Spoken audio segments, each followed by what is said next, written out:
Welcome to सी करनी academy. मैं गौरव प्रजापत आप सभी का हार्दिक स्वागत करता हूं सी करनी एकेडमी में। मैं आपका मैथ एजुकेटर आप सभी के लिए मैथ को बहुत ज़्यादा इजी बनाने आया हूं। और आपने जैसा कि हमारे पिछले वीडियो में देखा था, हमने अर्थमेटिक प्रोग्रेशन जो हमारा एपी है उसको हमने अर्थमेटिक प्रोग्रेशन मतलब समांतर श्रेणी को हमने किस तरह बहुत ज़्यादा इजी बनाया था, उस ढंग से आज भी मैं समांतर श्रेणी को बहुत ज़्यादा इजी बनाने आया हूँ। तो फटाफट आप जितने भी ऑनलाइन बैठे हैं अपने अपने फ्रेंड्स को ये लिंक शेयर कर दीजिए ताकि उन सभी के लिए भी एपी मतलब समांतर श्रेणी उनके लिए भी आसान हो जाए। तो फटाफट जो भी ऑनलाइन है उन सबको बुला लीजिए ताकि वो भी हमारे इस वीडियो को देखकर समांतर श्रेणी को और ज्यादा इजी कर सके। तो फटाफट जो भी है स्टार्ट कीजिए और हम थोड़ा सा क्विक रिवीजन कर लेते हैं कि समांतर श्रेणी में हमने क्या क्या पढ़ा अब तक। जब तक सब ऑनलाइन आते हैं तब तक हम एक काम करते हैं, समांतर श्रेणी को थोड़ा सा देख लेते हैं कि समांतर श्रेणी में अब तक हमने क्या क्या पढ़ा। तो फटाफट जो भी ऑनलाइन है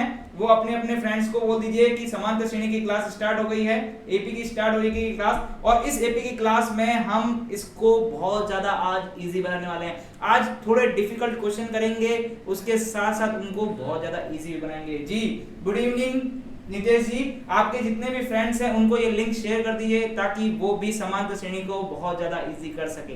तो सब आते हैं, इससे पहले हम क्या करते हैं, छोटा सा क्विक रिवीजन कर देते हैं। तो समांतर श्रेणी में अब तक हमने क्या पढ़ा, समांतर श्रेणी का फिजिकल सीक्वेंस देखा था, मतलब हमारे डे टू डे लाइफ में समांतर श्रेणी क्या क्या काम आती है हमने वो देखा।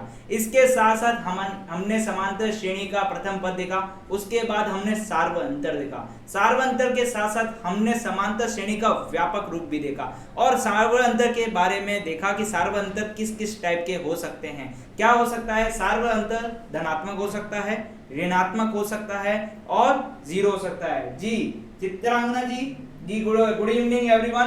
फटाफट सभी ऑनलाइन आ जाइए, जो जो ऑनलाइन है फटाफट अपने अपने फ्रेंड को बोल दीजिए कि गौरव सर आ चुके हैं समांतर श्रेणी को और ज्यादा इजी बनाने के लिए। जी Pavan ji good evening, very good evening. समांतर श्रेणी हम स्टार्ट करने वाले हैं, समांतर श्रेणी में हम थोड़ा सा आगे बढ़ने वाले हैं। समांतर श्रेणी में आगे बढ़ने से पहले हम एक काम करते हैं, उसके व्यापक रूप को एक बार फिर से देख लेते हैं। व्यापक रूप मतलब जो जनरल फॉर्म होती है जिसमें हम समांतर श्रेणी को लिखते हैं। समांतर श्रेणी में हमें प्रथम पद और सार्वअंतर मिल जाए तो हम समांतर श्रेणी किस ढंग से लिखते हैं उसके लिए हमारा काम आता है व्यापक रूप। जी वेरी गुड इवनिंग। जितने भी सब लोग हैं अपने अपने फ्रेंड्स को ये लिंक शेयर कर दीजिए ताकि उनके लिए भी समांतर श्रेणी हो जाए बहुत आसान। तो समांतर श्रेणी का व्यापक रूप पढ़ते हैं एक बार फिर से, थोड़ा सा फास्टली देख लेते हैं व्यापक रूप कैसे लिखा जाता है। देखिए व्यापक रूप लिखने का तरीका क्या है हमारे पास। सबसे पहले हम यहाँ लिखेंगे A1, A2, A3, A4,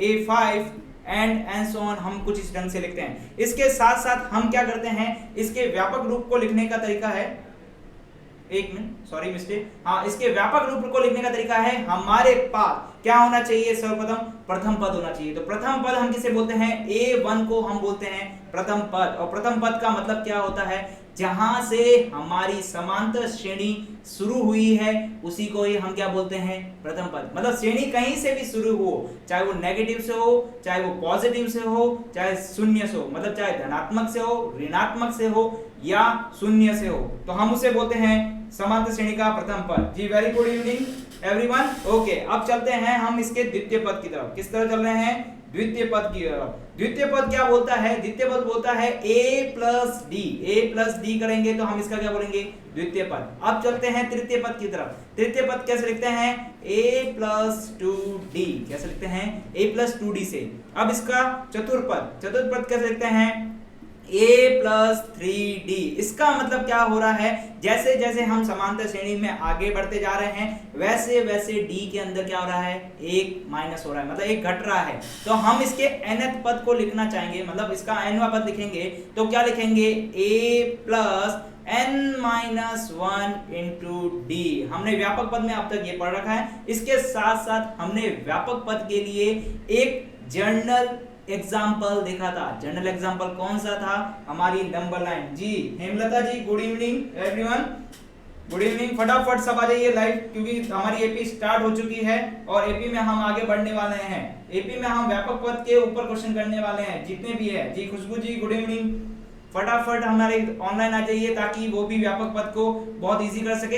अब देखिए हमने व्यापक पद में क्या लिखा था, उसका जनरल एग्जांपल देखा था, मतलब सिंपल एग्जांपल कौन सा था, हमारी नंबर लाइन। नंबर लाइन में हमने देखा था कि नंबर लाइन ही हमारी एपी होती है, जो जनरल एपी होती है ना, जो जनरल समांतर श्रेणी होती है वो कौन सी होती है, नंबर लाइन। अब इस नंबर लाइन में क्या होता है, इसके राइट हैंड साइड हमारी धनात्मक संख्याएं होती है। धनात्मक संख्या कैसे होती है, 1 2 3 4 5 एंड सो ऑन आगे चलता रहता है। इस तरफ जाते तो क्या आता है, माइनस का 1 माइनस का 2 माइनस का 3 और माइनस का 4। अब देखिए जीरो के राइट हैंड साइड जाएंगे तो यहां पर हमें धनात्मक मिलेगा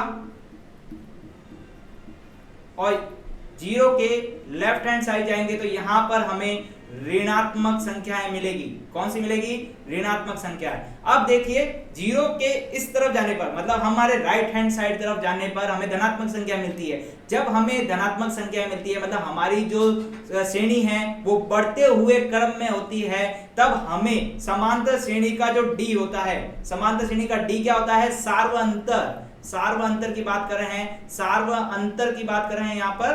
तो हमारा ये जो सार्वअंतर होता है, यदि हमारी श्रेणी बढ़ते हुए क्रम में है, किस तरफ, बढ़ते हुए क्रम में है, तो हमारा जो सार्वअंतर होता है वो क्या होता है, धनात्मक होता है। क्या होता है, धनात्मक होता है। ओके, हमने देखा कि हमारी श्रेणी बढ़ते हुए क्रम में है तो धनात्मक होता है। अब जब श्रेणी हमारी घटते हुए क्रम में, कौन सी, घटते हुए क्रम में है, तब सार्वअंतर क्या होता है, ऋणात्मक होता है। और जब हमारी श्रेणी ना तो बढ़ते हुए क्रम में हो ना वो घटते हुए क्रम में हो, एक निश्चित संख्या हो, एक निश्चित संख्या बार बार लगातार रिपीट हो रही हो, तो हम उसे क्या, उसका जो सार्वअंतर होता है वो क्या होता है, शून्य होता है। क्या होता है, शून्य होता है। अब तक हमने समांतर श्रेणी में ये पढ़ा है, अब तक हमने समांतर श्रेणी में पढ़ा है सार्वअंतर के बारे में, प्रथम पद के बारे में। जी राजवीर जी गुड इवनिंग एवरीवन, फटाफट लाइव आ जाइए। अब हम थोड़ा सा आगे बढ़ने वाले हैं। इसके अंदर सार्वअंतर हमने देख रखा है, इसके साथ साथ हमने प्रथम पद भी देख लिया है।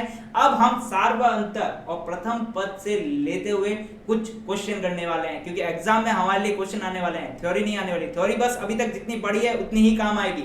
अब चलते हैं थोड़े क्वेश्चन की तरफ। तो क्वेश्चंस हम करने वाले हैं। क्वेश्चन करने से पहले जितने भी हमारे फ्रेंड्स बैठे हैं और उनके जितने भी फ्रेंड्स जो अभी तक आए नहीं हैं, उन सबसे बोलना है कि फटाफट अपने जितने भी फ्रेंड्स हैं उनको लिंक शेयर कर दीजिए, ताकि वो भी इस क्वेश्चन को बहुत ज्यादा इजी बना सके।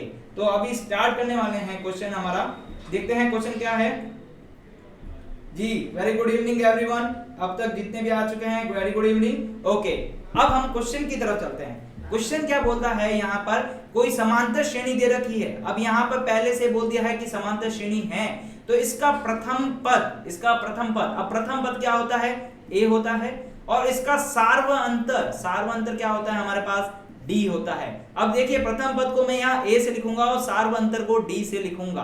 तो हमें प्रथम पद और सार्वअंतर निकालना है। ये हमारे पास कुछ श्रेणियां दे रखी है, श्रेणी नंबर 1 और श्रेणी नंबर 2। ओके, श्रेणी नंबर 1 के अंदर करते हैं। तो श्रेणी नंबर 1 के अंदर प्रथम पद क्या होने वाला है, जी जल्दी से बताइए। श्रेणी नंबर 1 में प्रथम पद क्या होने वाला है, जहां से हमारी श्रेणी स्टार्ट होती है वही हमारा प्रथम पद होता है, और उसके बाद वाला क्या होता है, द्वितीय पद, उसके बाद वाला तृतीय पद। तो यहां पर प्रथम पद ए का मान होने वाला है माइनस का 5। अब हम निकालने वाले हैं सार्वअंतर।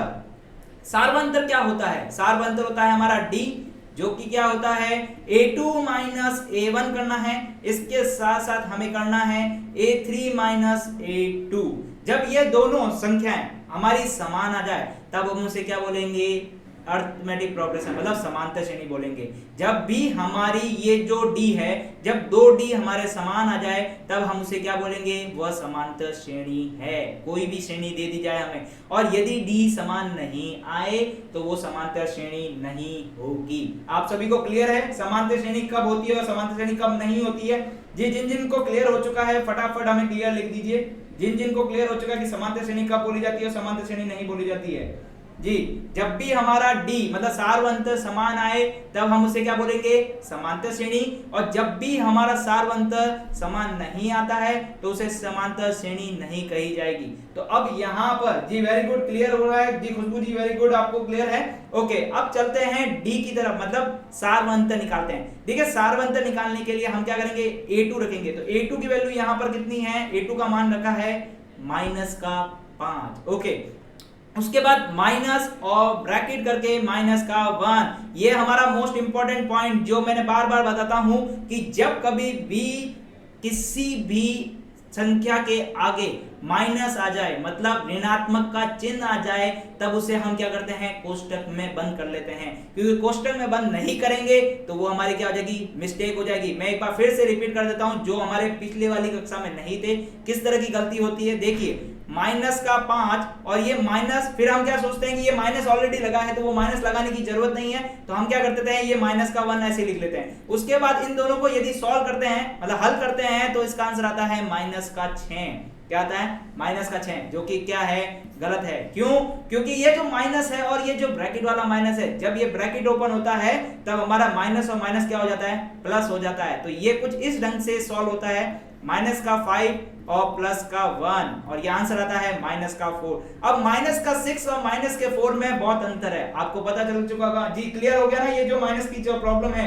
इसलिए कह रहे हैं कि माइनस का जब भी आपको दिखे उसको किस में करना है, कोष्टक में बंद करना है। अब चलते हैं थोड़ा आगे की तरफ, डी निकालते हैं एक और, A3 A2 निकालते हैं। A3 कितना है यहाँ पर देखिए, इस क्वेश्चन में देखिए A3 कितना है, यहाँ पर A3 की वैल्यू मान है 3, उसको माइनस करना है। अब देखिए यहाँ पर A3 A2 करना है, सॉरी यहाँ पर थोड़ी मिस्टेक हो गई है, यहाँ पर थोड़ी मिस्टेक हो गई है। देखिए A2 की वैल्यू है -1 माइनस, और फिर उसके बाद -5 है, ठीक है, और ये हो गया है -1 और ये माइनस माइनस जुड़ के +5 हो चुका है, और ये आंसर आ चुका है +4। सॉरी थोड़ी मिस्टेक हो गई। चलो अब आगे बढ़ते हैं, A3 A2 को करते हैं। A3 की वैल्यू कितनी है यहाँ पर 3, A3 की वैल्यू कितनी है 3, जो कि मैंने लिख दिया है। फिर उसके बाद माइनस, उसके बाद देखिए A2 की वैल्यू कितनी है, A2 का मान कितना है, -1, तो ये हो चुका है -1। अब देखिए ये माइनस और ये माइनस जुड़ के क्या बन जाएगा, प्लस, तो ये माइनस और ये माइनस जुड़ के प्लस बन चुका है। तो ये हो गया 3 + 1 = कितना हो गया है, 4। तो यहां पर हमारा जो सार्वंतर आया है वो कितना आया है, 4 आया है। देखिए यहां पर हमारा प्रथम पद की बात करें तो वो कितना आया है, -5, और यदि हम सार्वंतर डी की बात करें, यहां पर डी की बात करें तो वो कितना आया है, 4। डी कितना है, 4। अब देखिए जो मैंने आपको डी के बारे में बताया था, क्या बताया था, डी के बारे में बताया था कि डी हमारा कब धनात्मक होता है और कब ऋणात्मक होता है। इस देखिए यहां पर देखिए ये जो सीरीज दिख रही है, ये जो श्रेणी दिख रही है, ये हमें कुछ बढ़ते हुए क्रम में दिख रही है। देखिए -5 के बाद में -1 आया है, उसके बाद 3 आया है, उसके बाद 7 आया है। इसका मतलब श्रेणी कौन सी है, बढ़ते हुए क्रम में है। और जब हमारी श्रेणी बढ़ते हुए क्रम में होती है तब हमारा जो सार्वंतर होता है वो कौन सा होता है, धनात्मक होता है। क्या होता है, यहाँ पर धनात्मक सार्वंतर मिलता है। तो यहाँ पर हम देख रहे हैं कि हमारा जो सार्वंतर है वो क्या है, 4 है, और इस 4 के आगे क्या लगा हुआ है, प्लस का साइन लगा हुआ है। जब कोई भी साइन लगा नहीं होता है इसका मतलब वो प्लस का साइन होता है। तो यहाँ पर जो क्या है, सार्वंतर धनात्मक है। तो आपको पता चल चुका कि सार्वंतर कब धनात्मक होता है और कब ऋणात्मक होता है। अब क्वेश्चन नंबर 2 की तरफ चलते हैं। क्वेश्चन नंबर 2 को देख के बताइए फटाफट कि इसका जो प्रथम पद है वो क्या आएगा। जी क्वेश्चन नंबर 2 के अंदर प्रथम पद क्या आने वाला है, जल्दी से बताइए हमें। क्वेश्चन नंबर 2 के अंदर प्रथम पद क्या आने वाला है, फटाफट बताइए बच्चों। ये जो भी ऑनलाइन बैठे हैं क्वेश्चन नंबर 2 को देख के बताइए यहां पर प्रथम पद क्या होने वाला है। उसके बाद हम इसका सारवंतर निकालेंगे। ओके, प्रथम पद के बारे में देखते हैं क्या आने वाला है। जी वेरी गुड पवन जी, जी नितेश जी वेरी गुड। प्रथम पद मतलब A1 होता है हमारा, और प्रथम पद A1 होता है तो उसका मान कितना है, यहाँ पर 4 है। ओके, अब चलते हैं सार्वंतर की तरफ। सार्वंतर क्या बोलता है, डी निकालने वाले हैं। सार्वंतर वो क्या होता है, A2 A1 करना है, और हमें क्या क्या चेक करना है, A3 A2 चेक करना है। ओके, चलो अब इसको चेक करते हैं। A2 की वैल्यू देखो, यहां पर चेक करें, A2 की वैल्यू कितनी है, 10। 10 माइनस 4 जी चिराग जी वेरी गुड। अब आगे चलते हैं, थोड़ा सा डी की तरफ चलते हैं। देखिए डी निकालिए फटाफट जी। a3 माइनस a2 करते हैं। a3 की वैल्यू कितनी है 16 माइनस 10। अच्छा 10 माइनस 4 हो गया हमारे पास 6 और यहां पर 16 माइनस 10 हो गया है, यहां पर भी हो चुका है हमारा 6। तो यहां पर हम देख रहे हैं कि जो d है वो हमारे को मिलता है +6। कौन सा मिल रहा है +6 और +6 क्या है धनात्मक है, क्या है धनात्मक। और यहां पर हम श्रेणी को देखें थोड़ा, तो श्रेणी भी हमारी जो है वो बढ़ते हुए क्रम में है। देखिए पहले 4 है, 4 के बाद 10 है, 10 के बाद 16 है, 16 के बाद क्या आ रहा है 22 आ रहा है। इसका मतलब यहाँ पर जो हमें श्रेणी मिल रही है वो बढ़ते हुए क्रम में है। तो बढ़ते हुए क्रम में होते हुए यहाँ पर जो हमें सार्वंतर मिला है, सार्वंतर मतलब d हमें जो मिला है वो +6 मिला है। आप सभी को क्लियर हो गया है जी, very good very good Hemlata ji very good. अब आप बताइए आपको क्लियर हो चुका है d और a कैसे निकालते हैं जी। जिन को क्लियर हो चुका है फटाफट वो CLR लिखिए फटाफट जी। हम अगले क्वेश्चन की तरफ जा रहे हैं। जिन को क्लियर हो चुका है और जिनको भी क्लियर नहीं हुआ है वो अब अगले क्वेश्चन में देखेंगे कि किस तरह क्लियर करते हैं। ओके अब चल रहे हैं हम अगले क्वेश्चन की तरफ। Question number 3।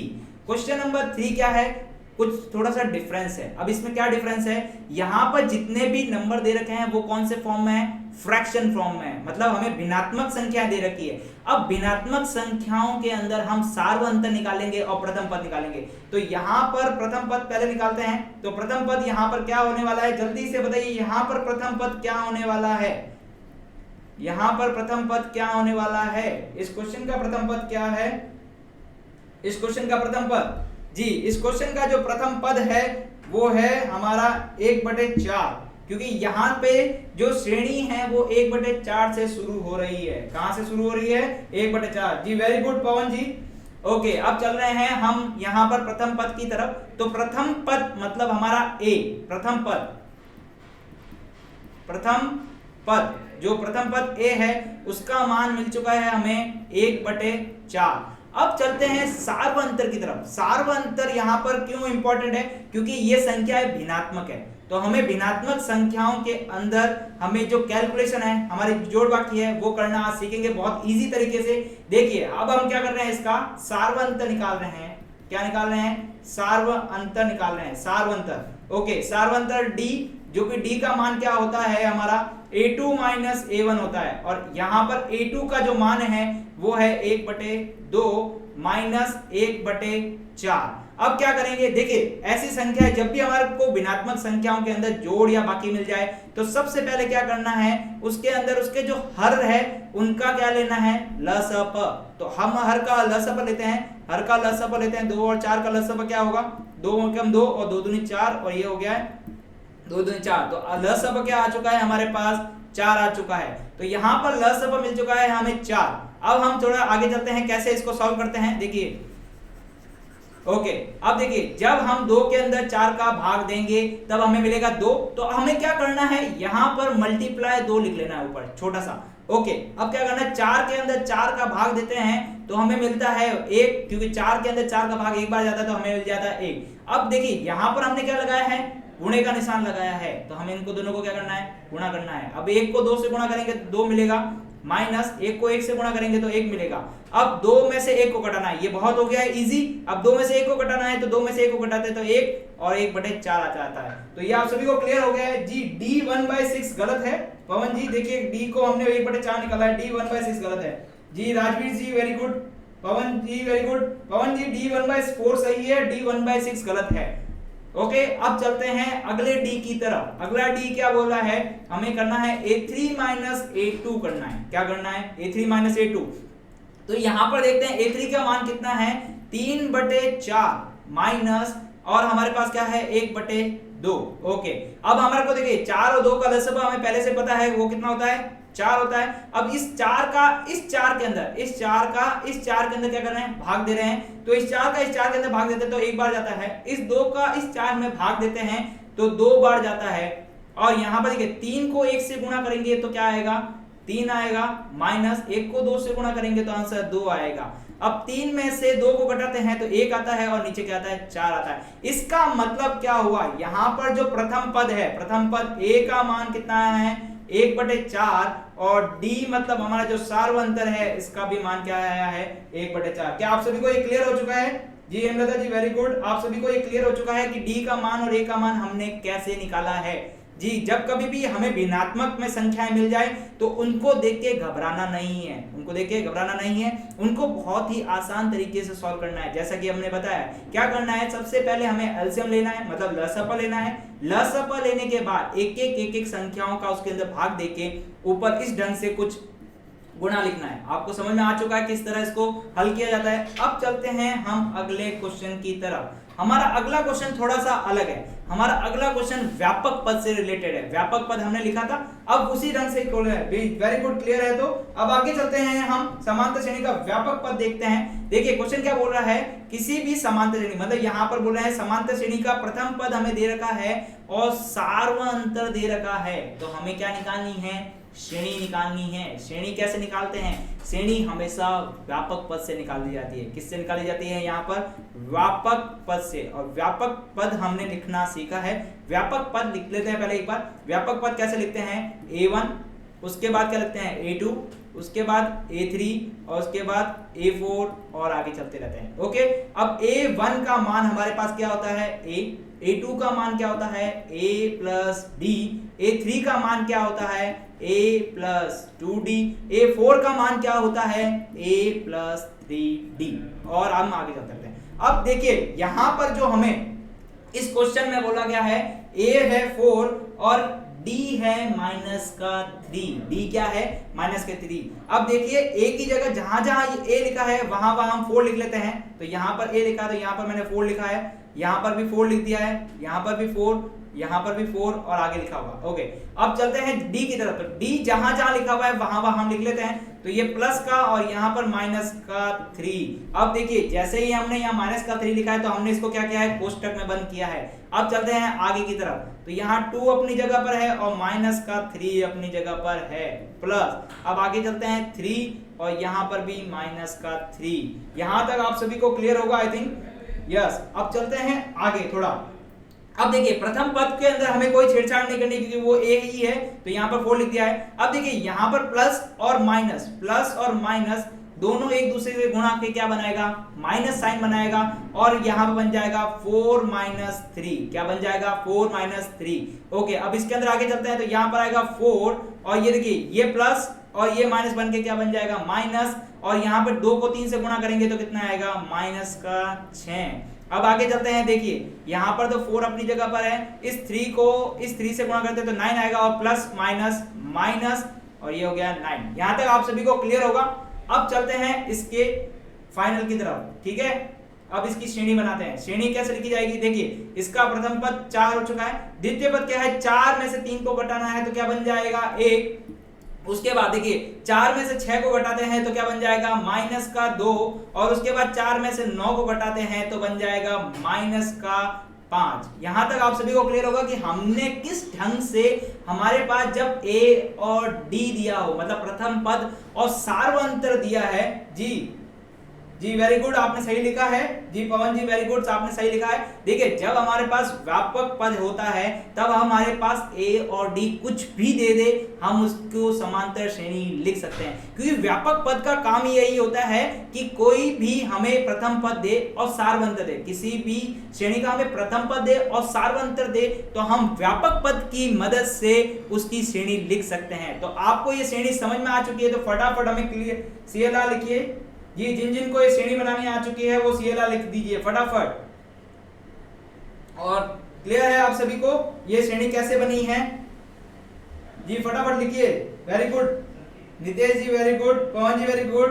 ओके, अब हम चलते हैं आगे की तरफ, एक और श्रेणी लिखते हैं। अब देखिए इस बार श्रेणी में थोड़ा सा अंतर है। पिछली बार हमारी जो श्रेणी थी इसमें दोनों हमारी संख्याएं नॉर्मल थी, मतलब 4 और 3, ठीक है। अब इस बार मैंने क्या किया है, भिन्नात्मक संख्या ली है।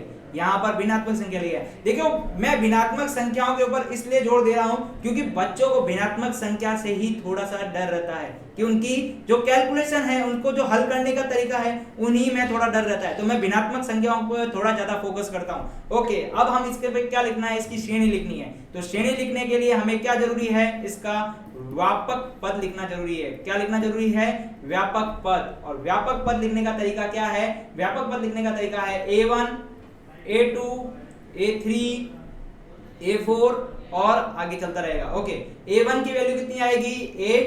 यहां पर क्या आएगा, a प्लस डी। उसके बाद क्या आएगा, a प्लस 2d। उसके बाद क्या आएगा, a प्लस 3d और आगे चलता रहेगा। ओके, अब देखिए यहां पर जो a का मान है वो क्या है, माइनस का 1। तो a का मान मैंने लिख दिया है माइनस का 1। और उसके बाद चलते हैं आगे की तरफ। तो a का मान यहां पर मैंने माइनस का 1 प्लस d का मान लिखा है मैंने 1/2। यहाँ पर d को मैंने फिर से ब्रैकेट में बंद कर दिया क्योंकि वो भिन्नात्मक है और यहाँ पर एक सामान्य संख्या है। ओके, अब आगे चलते हैं। a का मान लिखा है माइनस का 1 प्लस 2 गुणे 1/2। अब आगे चलते हैं, a का मान हो गया माइनस का 1 प्लस 3 गुणे 1/2। अब यहाँ पर मैं आपको भिन्नात्मक की एक और कैलकुलेशन सिखाने जा रहा हूँ। देखिए सबसे पहले हमने एडिशन और सब्ट्रैक्शन देखा था, वो कैसे करते हैं, लसपा लेके करते हैं। अब यहाँ पर है गुणा। देखिए गुणा कैसे करते हैं, जब मैं 3 के अंदर गुणा करने वाला हूँ 1/2 को, तो यहाँ पर देखिए ये भिन्नात्मक संख्या नहीं है, तो इसको भिन्नात्मक संख्या में बनाने के लिए हम इसके नीचे क्या लिखते हैं, 1 लिख लेते हैं। कोई भी हमारी जो नॉर्मल संख्या होती है उसको भिन्नात्मक संख्या में बनाने के लिए हम क्या करते हैं, उसके नीचे क्या लिखते हैं, 1 लिख लेते हैं। अब क्या करना है, ऊपर वाली संख्या को ऊपर वाले से गुणा और नीचे वाली संख्या को नीचे वाले से गुणा। तो यहाँ से गुणा करते हैं तो ये आता है 3 और नीचे आ गया है 2। तो यहाँ पर देखिए अब इसका हल क्या आएगा, माइनस का 1 प्लस 3/2 और यहाँ पर क्या आने वाला है, माइनस का 1 और प्लस 2/2। अब यहाँ पर आगे चलते हैं तो यहाँ पर क्या आएगा, माइनस का 1 प्लस 1/2 और यहाँ पर क्या आने वाला है, माइनस का 1। यहाँ तक आप सभी को क्लियर है आई थिंक जी। जिन जिन को क्लियर है फटाफट CLR लिख दीजिए, जिन जिन को यहाँ तक क्लियर है। अब हम आगे सॉल्व करने वाले हैं इसको जी, वेरी गुड। अब आप आगे चलते हैं, इसको सॉल्व करते हैं। देखिए यहाँ पर क्या आएगा, माइनस का 1। अब देखिए इसके अंदर माइनस का 1 और प्लस का 1/2। अब यहाँ लिखा है माइनस का 1 प्लस का 1/2। तो अब देखिए यहाँ पर हमें जोड़ना भी सीख देंगे। देखिए यहाँ पर 1 ले लिया है, अब क्या करेंगे, एलसीएम लेंगे। 1 और 2 का लसअप आने वाला है 2। अब क्या करेंगे, 1 के अंदर 2 का भाग दे रहे हैं तो यहाँ पे गुणा 2 कर दिया, 2 के अंदर 2 का भाग दिया तो गुणे क्या किया, 1 कर दिया। अब 1 को 2 से गुणा किया तो क्या आया, माइनस का 2 प्लस 1 को 1 से गुणा किया तो प्लस का 1। तो देखिए यहाँ पर क्या आने वाला है, माइनस का 2 और प्लस का 1। तो क्या आएगा उत्तर, माइनस का 1/2। तो यहाँ पर आएगा माइनस का 1/2। उसके बाद देखिए 2 से 2 कट चुका है तो यहाँ पर आ गया 1, प्लस का 1 और माइनस का 1 बन के क्या हो जाएगा, 0। ओके, अब चलते हैं आगे की तरफ। यहाँ पर आगे की तरफ चलते हैं। अब यहाँ पर देखिए माइनस का 1/2 और 3/2। तो यहाँ पर आने वाला है हमारा आंसर 1/2। अब देखिए मैंने ये डायरेक्ट कैसे लिखा है, क्योंकि देखिए यहाँ पर सीरीज के अंदर क्या चल रहा है, डी ऐड करना होता है। हमें क्या ऐड करना होता है, डी को ऐड करने वाला है। तो हमने क्या किया, 0 के अंदर सीधा डी ऐड किया तो हमारे को क्या मिल चुका है, 1/2। नहीं तो आप इसको सॉल्व भी कर सकते हैं। क्या आपको ये सीरीज समझ में आ चुकी है, हमने सीरीज कैसे लिखी है, वेरी गुड जी खुशबू जी, वेरी गुड। जिन जिन को ये सीरीज समझ में आ चुकी है फटाफट लिखिए CLR जी, जिन जिन को ये सीरीज समझ में आ चुकी है फटाफट लिखिए CLR। अब चलते हैं कुछ एक इंपॉर्टेंट टॉपिक की तरफ, इसके अंदर थोड़ा सा मैं पीछे ले जाना चाह रहा हूं। देखिए जब हमने यहां पर सार्वंतर निकाला था, जब हमने यहां पर क्या निकाला था, सार्वंतर, तो हमने यहां पर कितने सार्वंतर निकाले थे, 2 सार्वंतर निकाले थे। अब देखिए एग्जाम में क्या करना है आपको, जब कभी भी इस ढंग से क्वेश्चन आ जाए, जब कभी भी ऐसा क्वेश्चन आ जाए तो हमें जो सार्वंतर है वो 2 या 3 निकालने हैं। अब वो क्वेश्चन के ऊपर डिपेंड रहेगा कि हमें कब 2 निकालने हैं और कब 3 निकालने हैं। यदि ये जो श्रेणी है, यदि ये जो श्रेणी दे रखी है, ये जो श्रेणी दे रखी है, इसमें केवल हमें प्रथम 3 पद ही दे रखे हो, कितने दे रखे हो, यदि प्रथम 3 पद दे रखे हो, प्रथम 3 पद ही दे रखे हो, तब हमें क्या करना है, हमें 2 सार्वंतर निकालने हैं। कितने सार्वंतर निकालने हैं, 2 सार्वंतर निकालने हैं। यदि इस श्रेणी में हमें प्रथम 4 पद ज्ञात हो, क्या ज्ञात हो, 4 पद हमें दे रखे हो, क्या दे रखे हो, 4 पद, तब हमें सार्वंतर कितने निकालने हैं, 3 निकालने हैं। हमें 3 सार्वंतर को चेक करना है और जब हमें तृतीय 3 पद दे रखे हो तब हमें 2 सार्वंतर को चेक करना है। तो आपको समझ में आ चुका होगा कि किस तरह हम समांतर श्रेणी के अंदर यदि हमें प्रथम पद और सार्वंतर दे रखा हो तो हम उसके व्यापक पद का यूज करके समांतर श्रेणी लिखते हैं, और यदि हमें समांतर श्रेणी दे रखी हो तब हम प्रथम पद और उसका सार्वंतर कैसे निकालते हैं। यदि आपको हमारा ये वीडियो अच्छा लगा है तो हमें लाइक कीजिएगा और इसके साथ साथ हमारे चैनल को सब्सक्राइब कीजिएगा और हमारे जो बेल आइकन है इसको दबा दीजिएगा ताकि अगली आने वाली जो वीडियो है उसकी नोटिफिकेशन आप तक मिल सके। धन्यवाद।